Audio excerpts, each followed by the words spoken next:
সম্মানিত viewer, rice কুকারের electric diagram প্র্যাকটিক্যালে দেখানোর জন্য আমরা সমস্ত পার্টস হাজির করেছি। এটি এসি সকেট, এটি সিগন্যাল ল্যাম্প, এটি হাই রেজিস্ট্যান্স কয়েল, এটি ওভারলোড প্রোটেক্টর, এটি মাইক্রো সুইচ, এটি একটি রাইস কুকারের কয়েল এবং মাঝখানে একটি ম্যাগনেটিক সুইচ।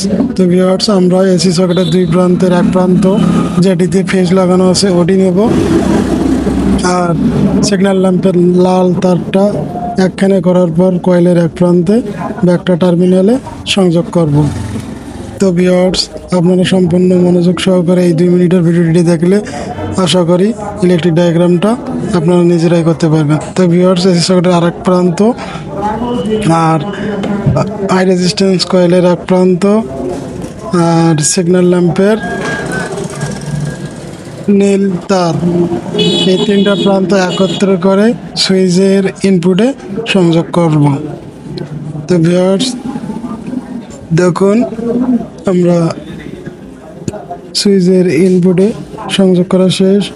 তো ভিউয়ার্স, এখন আমরা সুইচের আউটপুট লাইন কয়েলের এক টার্মিনালে সংযোগ করব। তার আগে একটি ওভারলোড ব্যবহার করব। তো ভিউয়ার্স, সুইচের আউটপুটে আমরা সিগন্যাল ল্যাম্পের সাদা তার আর ওভারলোডের ইনপুট তার একত্রিত করে মাইক্রো সুইচের আউটপুটে সংযোগ দেব। তো ভিউয়ার্স, আমাদের মাইক্রো সুইচের সংযোগ দেওয়া শেষ। এরপরে